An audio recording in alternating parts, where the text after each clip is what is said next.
Tafadhal Ustaz. Bismillah. Alhamdulillah wassalatu wassalamu ala Rasulillah wa ba'du. Qala al-Imam Ibnu Al-Qayyim rahimahullahu taala fi kitabih Al-Wabil As-Sayyib fi kalimit thayyib min al-kalimit thayyib. Wa masalu man yaltafitu fi salatihi bi basarihi aw bi qalbihi masalu rajulin qad istad'ahu sultan fa awqafahu bayna yadayhi wa aqbala yunadihi wa yukhatibuhu wa huwa fi khilali dhalik yaltafitu ani sultani yaminan wa shimalan aw qad insarafa qalbuhu ani sultani fala yafhamu ma yukhatibuhu bihi lianna qalbahu laysa hadiran ma'ahu fama dhanna hadha ar-rajul an yaf'ala bihi sultan afalaysa aqallul maratibi fi haqqihi an yansarifa min bayni yadayhi mamqutan mub'adan wa qad saqata min aynayhi فهذا المصلي لا يستوي والحاضر القلب المقبل على الله تعالى في صلاته الذي قد أشعر قلبه عظمة من هو واقف بين يديه فامتلأ قلبه من هيبته وذلت عنقه له واستحيا من ربه تعالى أن يقبل على غيره أو يلتفت عنه وبين صلاتيهما كما قال حسان ابن عطية inna rajulaini layakunani fi salatil wahidah wa inna ma bainahuma fil fadli kama bainas samai wal ardi. Bismillahirrahmanirrahim. Alhamdulillahi rabbil alamin. Wa sallallahu wa sallam wa baraka ala abdihi wa rasulihi Muhammadin wa ala alihi wa sahbihi ajma'in. Amma ba'du. Allahumma alhimna rushdana wa qina syurura anfusina. Rabbana zidna ilma warzuqna fahma wa amalan mutaqabbala. Allahumma ya hayyu ya qayyum bi rahmatika nastaghithu aslih sya'nana kullana wa la takilna ila anfusina tarfata 'ain. Qala al-Imam al-Allamah Muhammad bin Bakar al-Ma'ruf bin Al-Qayyim al-Jauziyah rahimahullah fi kitabih Al-Wabil As-Sayyib. Berkata Al-Imam Muhammad bin Bakar yang dikenal dengan nama Ibnu Qayyim al-Jauziyah dalam kitabnya Al-Wabilus Sayyib, wa mathalu man yaltafitu fi salati, ketika menjelaskan tentang larangan menoleh dalam salat. Pada kesempatan lampau kita telah menyebutkan bahwasanya al-iltifatu fi salat, menoleh dalam salat itu dibagi menjadi dua bagian. Pertama adalah menoleh dengan fisiknya, badannya, wajahnya. Yang kedua dengan hatinya. Kedua-duanya terlarang. Ya. Maka Imam Al-Qayyim sekarang memberikan kepada kita permisalan.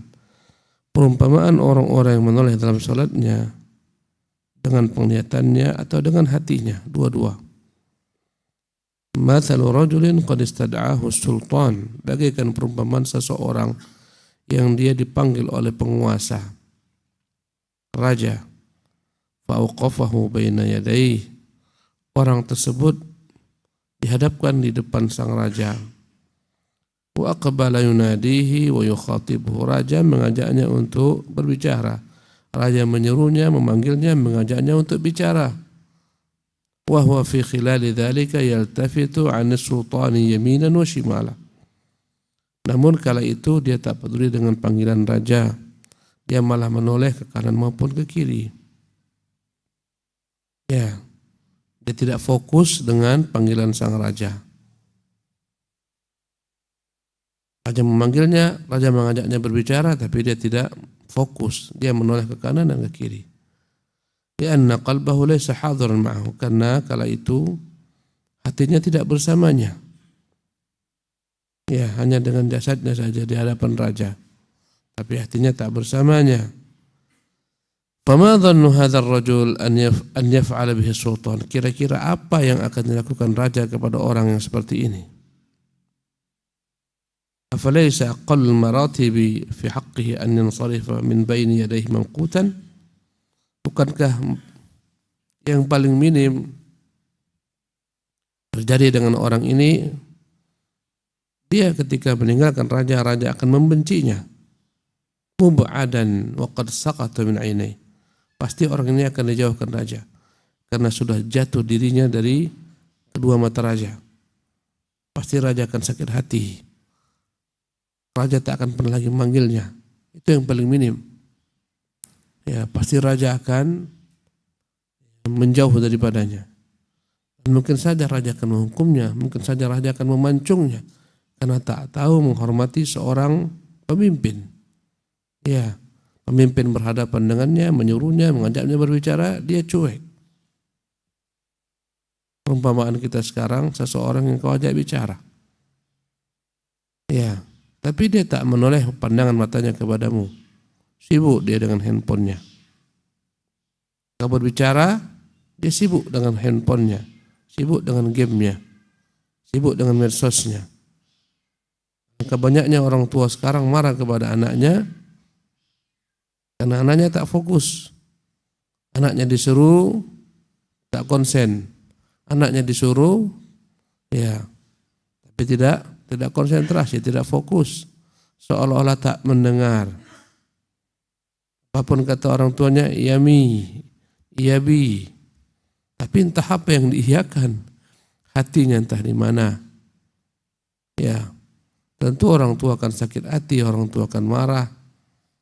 Ya, minimal orang tua akan ambil handphonenya. Ya. Demikian juga lah dengan kita sedang salat. Wa hadzal musalli la yastawi wal hadirul qalbi.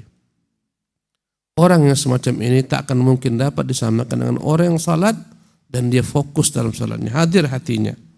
Al-muqbilu 'ala Allah fi salatihi. Orang tersebut benar-benar fokus, konsentrasi menghadap Allah dalam salatnya. Alladzi qad asy'ara qalbahu 'azamata man huwa waqifun baina yadayhi. Orang ini dengan hatinya merasakan dia sedang berhadapan dengan zat yang maha besar yang ada di hadapannya, yang maha agung. Famtala qalbuhu min haibatihi. Penuh hatinya dengan rasa ta'zim, pengagungan kepada Allah Jalla wa'ala. Wa dhallat 'unuquhu lahu, dan sungguh hina ditundukkan lehernya untuk zat tersebut. Wastahya min rabbih ta'ala an yuqbila ala ghairihi. Dia sungguh merasa malu manakala dalam salatnya dia berpaling kepada selain Allah. Ayal tafita anhu, atau meninggalkan Allah Subhanahu wa taala. Wa baina salataihima kama qala Hasan bin Athiyyah. Perumpamaan dua orang ini dalam salat, yang satu tidak fokus, tidak konsentrasi dengan hatinya, dengan yang satu khusyuk. Innar rajulaini, kata Hasan bin Athiyyah, innar rajulaini la yakunani fi salati al-wahidah. Kadang dua orang sama-sama salat. Wa inna bainahuma fil fadli kama bainas sama'i wal ardh. Tapi antara keduanya jika dilihat dari sisi keutamaan salat, sungguh yang satu bagaikan langit dan bumi, yang satu di langit, yang satu di bumi jaraknya. Karena yang satu fokus, khusyuk, merasa di hadapan Allah, dia resapi apa yang dia katakan kepada Allah Jalla wa'ala. Ya, khusyuk hatinya, tunduk jawarihnya, anggota tubuhnya, rukuknya terasa nikmat, sujudnya pun terasa nikmat, dia rasakan, dia resapi. Dengan orang yang sholat tapi hanyalah gerakan-gerakan belaka.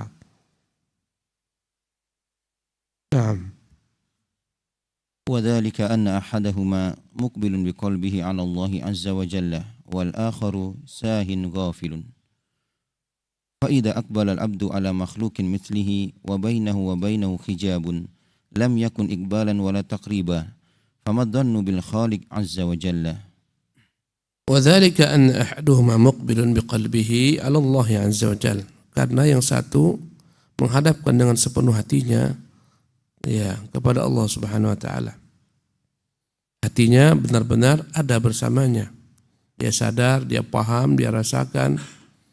Dia sedang berkata-kata kepada Allah, sedang meminta kepada Allah, sedang berdoa, sedang memuji Allah, sedang memuji Allah Subhanahu wa taala.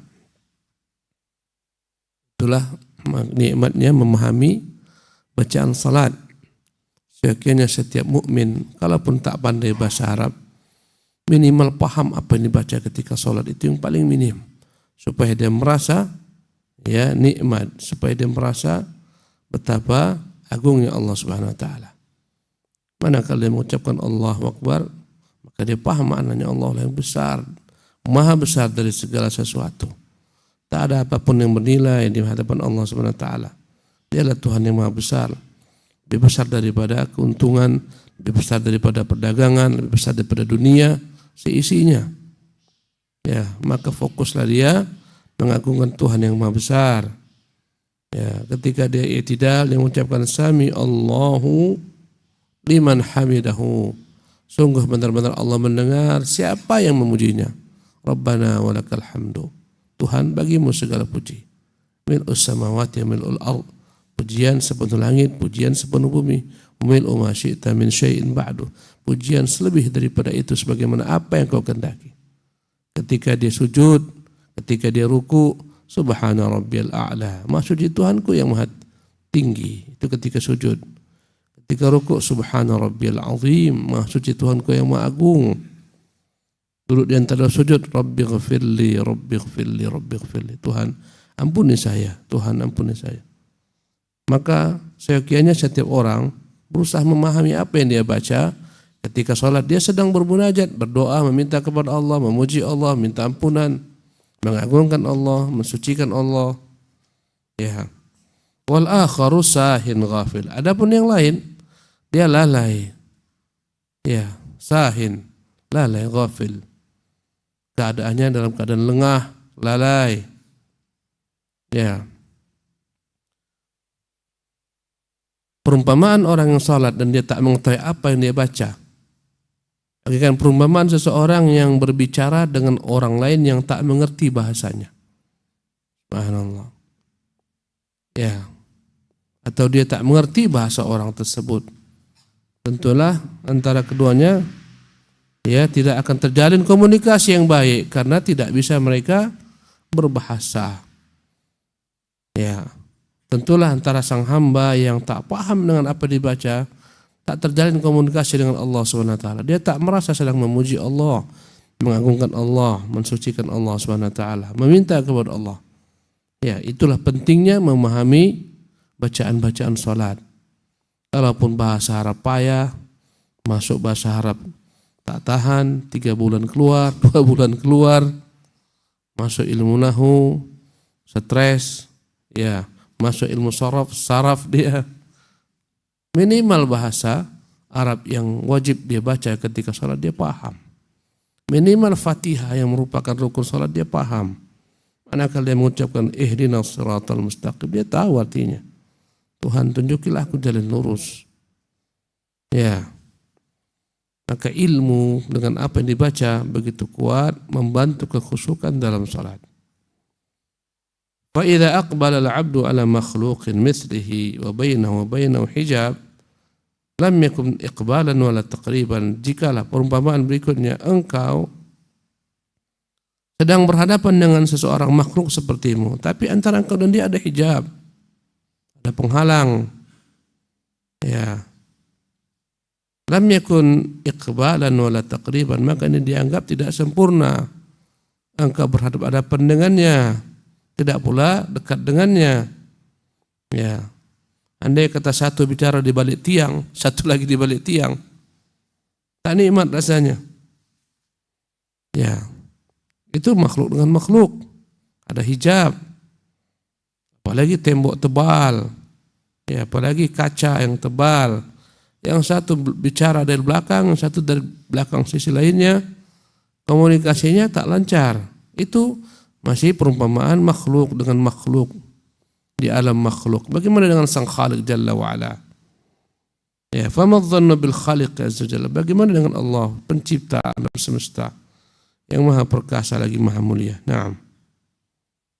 Wa idza aqbala 'ala al-Khaliqi 'azza wa jalla wa bainahu hijabu syahawati wal wasawis wan nafsu masghufatun biha mala'a minha fa kaifa yakunu dhalika iqbalan wa qad alhadhu al-wasawisu wal afkaru wa dhahabat bihi kullu madhhab. Wa idza aqbala 'ala al-Khaliq 'azza wa jalla, manakala seseorang menghadap dirinya kepada Allah, menghadapkan wajahnya kepada Allah, Wa bainahu wa bainahu hijabus syahawat. Tapi ada penghalang hijab. Hijab itu adalah syahwat wal wasawis.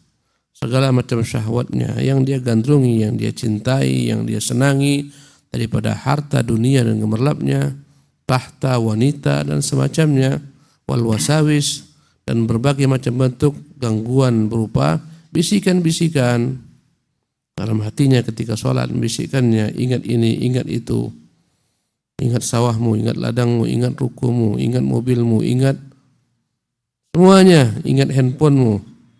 Ya, apa yang kau kerjakan selepas ini, bagaimana nanti pelangganmu, apakah dia akan lari, kau tinggalkan dia sholat. Ini namanya al-wasawis. Bagaimana sandalmu, kira-kira aman enggak aku tinggal di luar? Bagaimana mobilmu, tergores enggak? Bagaimana? Bisikan-bisikan. Ketika orang sholat, banyak sekali bisikan yang datang ketika orang sedang sholat. Ya, bahkan orang-orang, ya, bagaimana dia lupa di luar sholat. Tapi ketika sholat dia ingat, oh ternyata kunci saya letakkan tadi, saya letakkan di bawah ya meja. Ingat ketika sholat. Ya, ini adalah semuanya hijab yang menghalangi takdir Allah. Ada namanya hijabus syahwat, ada namanya al-wasawis. Wan nafsu masyghufatun biha, dan dirinya begitu gandrung, begitu senang dengan apa yang dia pikirkan tersebut. Mala minha, dia penuhi hatinya dengan segala macam pemikiran tentang syahwatnya, keinginannya. Fa kaifa yakunu dzalika iqbalan? Bagaimana itu dianggap dia sedang menghadap Allah? Waqad alhathul wasawis wal afkar, padahal segala macam bisikan-bisikan, segala macam pemikiran dalam salat telah membuat dia lalai. Wa dhahabat bihi kullu madhhab, membawanya kemana-mana. Ini adalah merupakan realita dan fakta yang kita alami. Kapan kita mengalami tak khusyuk itu? Jawabannya ketika sedang bercabang-cabang hati kita. Pertanyaannya bercabang-cabang kemana? Jawabannya bercabang-cabang memikirkan dunia. Pasti tak khusyuk. Ya. Subhanallah. Karena banyaknya kesibukan di siang hari, banyak pemikiran ke sana kemari. Tapi beda rasanya ketika kita sedang melaksanakan sholat malam. Ya, apalagi sudah dibiasakan. Ya. Karena itulah Allah menyebutkan sholat malam itu spesial. Ya, asyaddu wat'an wa aqwa muqila. Dia lebih dahsyat, hati itu sesuai dengan apa yang diucapkan, dia rasakan. Ya, inna nasyi'atal laili asyaddu wat'an. Di siang hari innalaka fin nahari sabhan tawila. Di siang hari banyak yang mau dipikirkan, habis ini kemari, habis itu ke sana. Banyak sekali pemikiran. Apalagi dibantu dengan kita datang tergesa-gesa ke masjid. Ya, dibantu lagi dengan terlambat sholat di masjid. Ya, berlari ke masjid. Segudang tugas menunggu setelah sholat. Ini semua membuat sholat tak khusyuk. Jujur kadang-kadang manakala tak ada segala macam bentuk iming-iming dunia, bahkan tak ada uang di kantong, kadang-kadang lebih khusyuk sholatnya. Karena dia berputus asa daripada dunia. Mau buat usaha ini tak ada uang, tak ada modal. Mau beli ini tak ada uang, tak ada modal. Ya, kadang-kadang lebih terasa khusyuk, lebih terasa nikmat dibandingkan uang penuh di kantong, ATM penuh, bingung kemana mau dibuangkan nih. Itu semuanya adalah merupakan halangan-halangan khusyuk dalam sholat. Ya, bagaimana jadi Ustaz ku campakkan semua ATM tuh? Jangan. Itu kebutuh dengannya. Ibnu Jauzi rahimahullah dalam kitabnya yang diringkas oleh Ibnu Qudamah, Mukhtasar Minhajul Qasidin, memberikan perumpamaan orang sedang sholat itu, ya, gangguan dalam sholat bagaikan perumpamaan seorang penyair yang dia sedang menulis syair-syairnya di bawah sebatang pohon yang rindang. Mulai dia menulis syair, berdatangan burung-burung mengganggunya. Ya, dia terganggu, dia halau burung tuh. Ya, baru sebentar dia menulis 2 bait syair, datang lagi burung-burung mengganggunya. Ya, begitulah seterusnya. Akhirnya dia kesal, dia tebang batang burung tuh, dia tebang batang pohon kayu tuh. Ya. Supaya burung-burung tak datang. Menebang batang kayu itu sama dengan membuang dunia. Bagaimana kau buang duniamu sementara kau masih di dunia? Tak mungkin. Ya. Ibarat membuang dunia dari hati kita mustahil. Karena kita butuh kepada dunia. Karena kita masih hidup di dunia. Kita butuh untuk membeli bahan bakar untuk datang kemari. Ya, pertalit, apalagi yang pertamak. Ya, subhanallah. Mana mau hilangkan pemikiran tentang dunia? Di rumah kita ada anak, di rumah ada istri. Ya. Dan berbagai macam tanggung jawab lainnya. Maka mustahil. Orang itu mustahil untuk menebang batang kayu dunia dari dalam dirinya. Mustahil. Ya. Paling tidak dia potong sedikit-sedikit ranting-ranting yang banyak tersebut supaya berkurang burung hinggap padanya. Semakin banyak cabang-cabang dunia, biasanya semakin banyak pikiran kita. Biasanya demikian. Kecuali orang-orang yang Allah rahmati, dan Ibnu Jauzi dalam kitab ini menyebutkan yang diringkas oleh Ibnu Qudamah, orang yang paling beruntung adalah orang yang punya banyak orang-orang yang terpercaya, yang amanah, yang dapat mengerjakan semua tugas-tugasnya sehingga dia bisa kerja yang lebih penting daripada itu. Ya, dia bisa lebih penting daripada itu untuk mengingat negeri akhirat. Ya. Dia punya banyak usaha dan setiap usaha itu ada orang-orang yang bekerja menggantikan dirinya dan orang itu semua amanah sehingga dia bisa fokus dalam beribadah kepada Tuhannya, memikirkan kebesaran Tuhannya, mempelajari perkataan Tuhannya, fokus untuk mendakwahkan perkataan Tuhannya. Karena ada yang menghandle. Ini keberuntungan besar.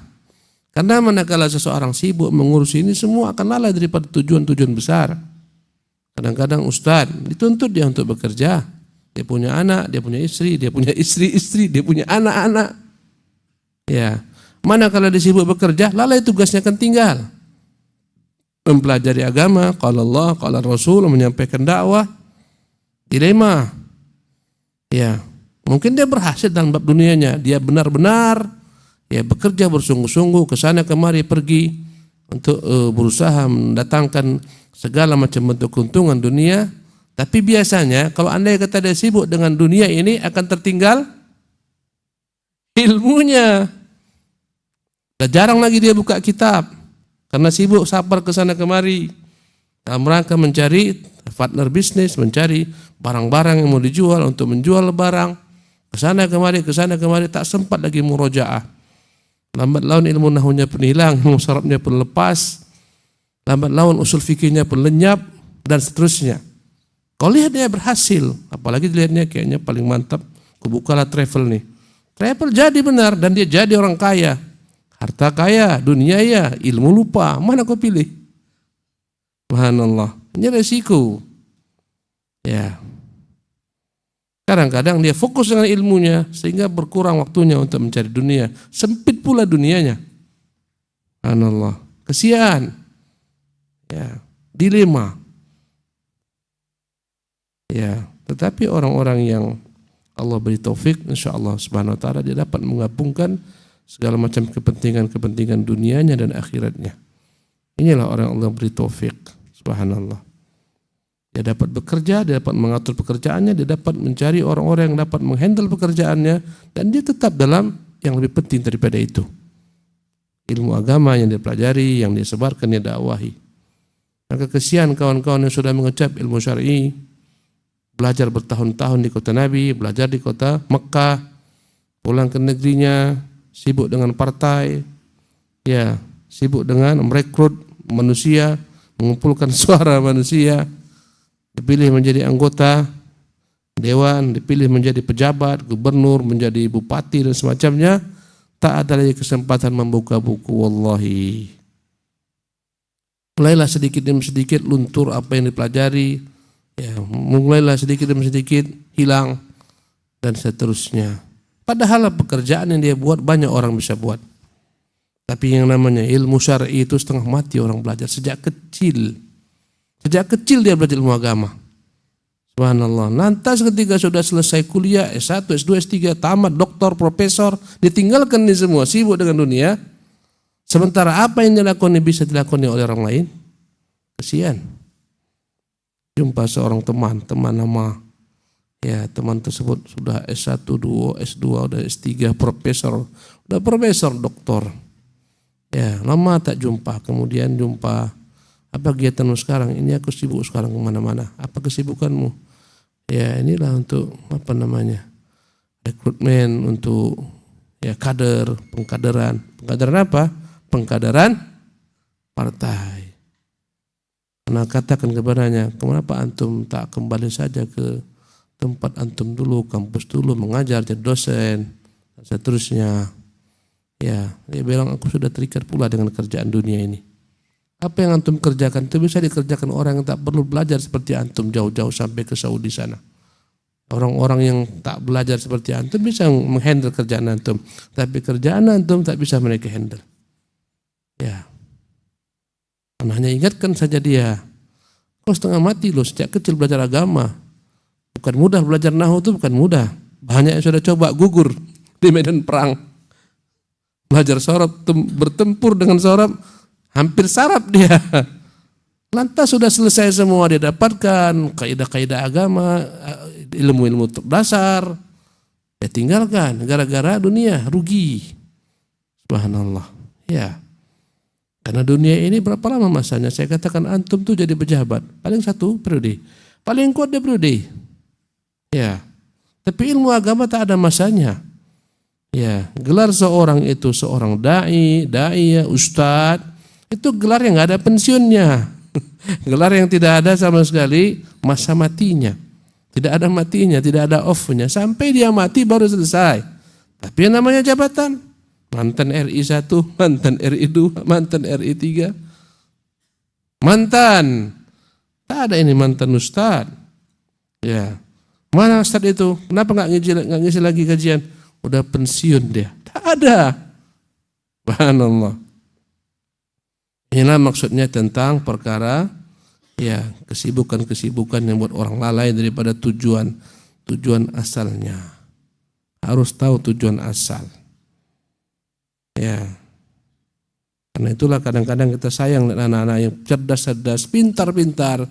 Setelah tamat dia nggak nyambung. Di pesantren semua dia pelajari. Setelah tamat masuk ke umum, padahal dia sanggup, padahal dia condong, tapi melihat kalau aku nanti jadi ustadz, gaji kecil, ustadz tak besar amplopnya, udahlah kayaknya aku nggak usah masuk dunia inilah, aku mau jadi yang cepat aja dapat duitnya banyak, uangnya banyak, tinggalkannya, kesian, ya, Allahul musta'an. Nah.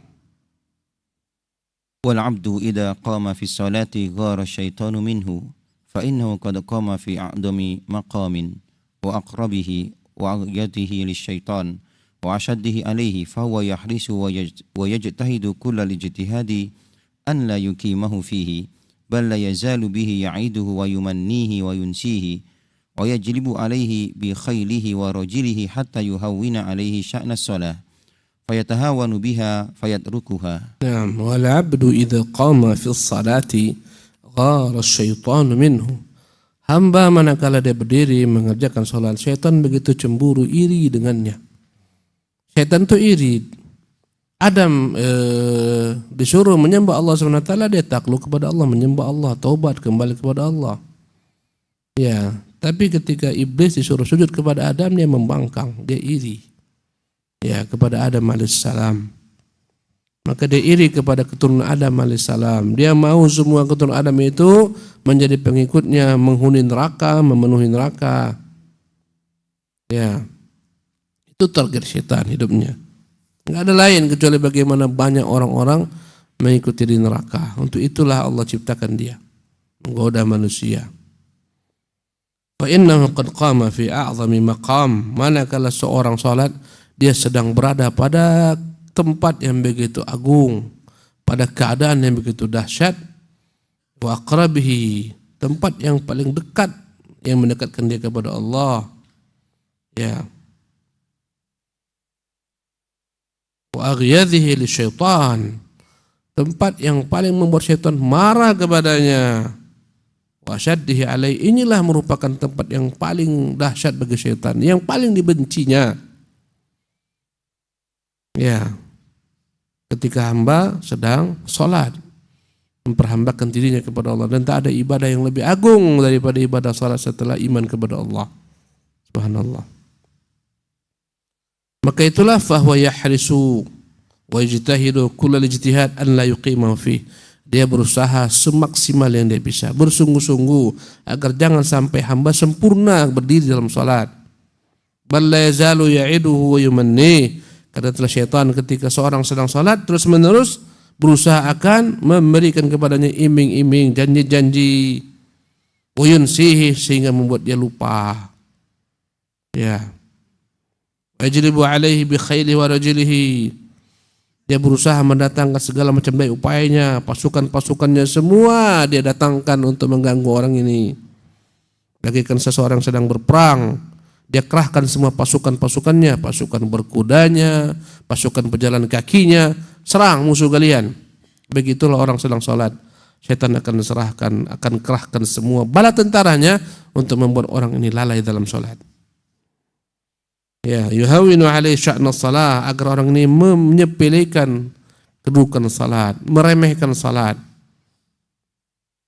Ya, fayatahawanu biha, akhirnya orang ini pun meremehkan salat, fayatrukuha, dan akhirnya meninggalkan salat. Na'am, tafadhal. وإن عجز عن ذلك منه وعصاه العبد وقام في ذلك المقام أقبل عدو الله تعالى حتى يخطر بينه وبين نفسه ويحول بينه وبين قلبه فيذكره في الصلاة ما لم يكن يذكر قبل دخوله فيها حتى ربما كان قد نسي شيئا والحاجة وعيس منها فيذكره إياها في الصلاة ليشغل قلبه بها ليشغل قلبه بها ويأخذه عن الله عز وجل فيقوم فيها بلا قلب فلا ينال من إقبال الله تعالى وكرامته وقربه ما يناله المقبل على ربه عز وجل الحاضر بقلبه في صلاته فينصرف من صلاته مثل ما دخل فيها مثل ما دخل فيها بخطاياه وذنوبه وأثقاله لم تخف عنه بالصلاة. Fa'in ajaza an dzalik, jika dia tak mampu membuat orang ini meninggalkan salat, sudah dia kerahkan semuanya bagaimana orang ini meninggalkan salat, segala cara ya yang membuat orang ini lalai agar dia meninggalkan salat. Ya, diiming-imingi dengan acara televisi, diiming-imingi dengan acara pesta, segala sesuatu. Diiming-imingi dengan acara dunia, pergi bertamasya, tetap orang ini ya melakukan salat. Wa asahul abdu, hamba mengingkari yakni apa yang disuruhkan syaitan kepadanya untuk meninggalkan salat. Wa qama fi dzalikal maqam, tetap orang ini berdiri pada keadaan itu untuk mengerjakan salat. Aqbala adullahi ta'ala, maka akan datanglah kembali musuh Allah ini syaitan, hatta yakhtura bainahu baina nafsi, syaitan ada antara dirinya ya, antara orang yang salat dengan dirinya, syaitan di tengah-tengahnya mempengaruhi dia. Wa yahulu bainahu baina qalbi, syaitan berupaya untuk menghalangi orang ini hatinya menjadi fokus dalam salat. Yudzakiruhu fi sholati ma lam yakun yadhkur qabla dukhuli fiha, maka ketika salat itu dia ingatkan segala sesuatu yang orang itu tak mampu mengingatnya di luar salat. Ketika sudah salat, seketika dia ingat segala sesuatu yang dia lupa. Ya. Hatta rubbama kana qad nasiya syai'a wal hajah, bahkan kadang-kadang dia telah lupa tentang suatu perkara. Ya, lupa terhadap satu hajat. Wa aisa minna, sudah berputus asa daripada hajat tersebut, daripada sesuatu perkara tersebut.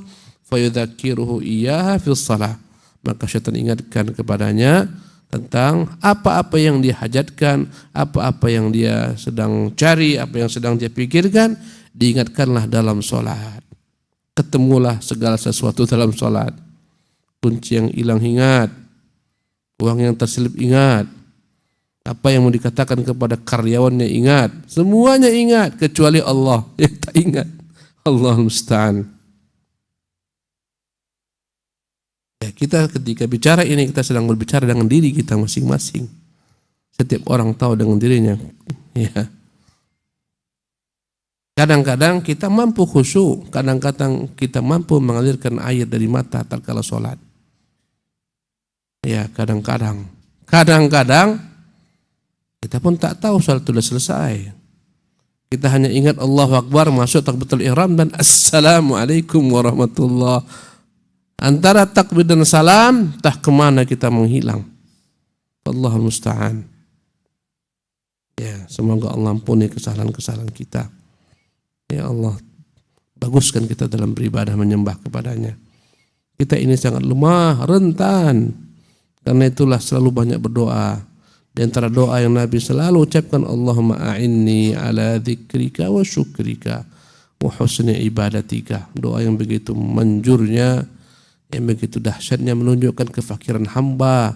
Allahumma a'inni, Tuhan bantu saya ala dzikrik, untuk selalu berzikir mengingatmu, wa syukrika, untuk selalu mensyukuri nikmat-nikmatmu. Allahumma inni ala dzikrika wa syukrika wa husni ibadatik. Tuhan tolong saya untuk bagus dalam beribadah kepadamu. Kita lemah. Ya. Kadang-kadang kita menyesal setelah sholat. Kenapa? Karena tak tahu apa yang kita baca. Ketika itu keluarlah ucapan istighfar. Astagfirullah, astagfirullah, astagfirullah. Entah kemana pikiranku ketika sholat. Tak sadar. Ya, tapi Tuhan kita Rabbun Karim. Tuhan yang maha pemurah, Tuhan yang maha baik, yang maha mulia, mudah memaafkan kesalahan kita. Hendaklah kita terus berusaha berjuang mencapai kekhusyukan. Ya, walladzina jahadu fina lanahdiyannahum subulana. Allah menghibur kita, orang yang bersungguh-sungguh jahadu fina, untuk menerapkan agama kami, perintah kami, larangan kami, petunjuk kami akan berikan kepadanya. Lanahdiyannahum subulana. Ya, berusahalah kita untuk memperbaiki sholat kita kembali, kekhusyukan dalam sholat. Banyak-banyak kita menangis, merintih manakala kita tak khusyuk dalam sholat.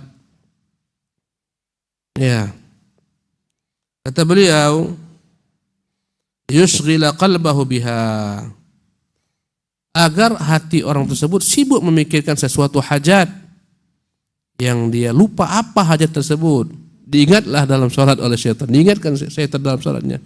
Kau tuh ini hajatmu, ini yang mau kau beli, kenapa kau lupa? Ya, ingat dia. Ya. Wa ya'khudhu 'anillahi 'azza jalla, syaitan berusaha memalingkan dia daripada Allah. Fa yaqumu fiha bila qalbin, agar orang sholat tanpa dengan kekhusyukan hati. Sholat tanpa hati. Bila qalbin, tanpa hati.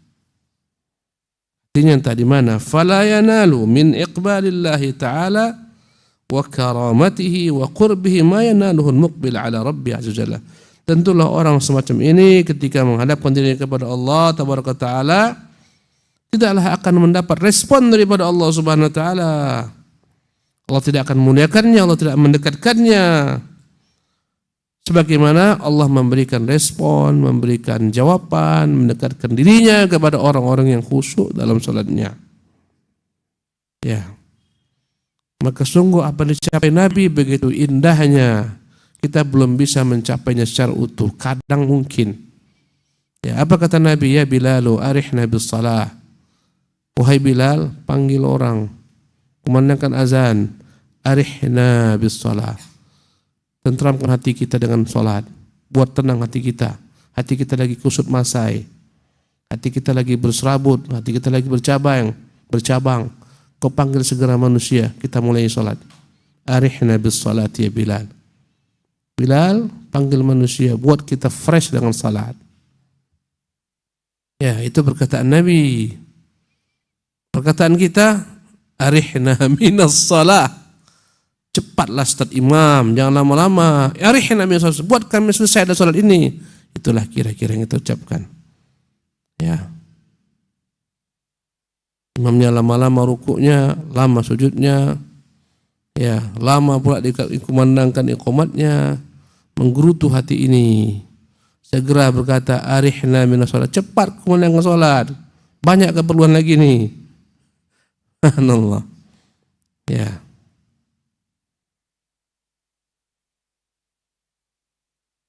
Al-hadiru biqalbihi fi salati, tak sama dengan orang yang hatinya hadir dalam salat.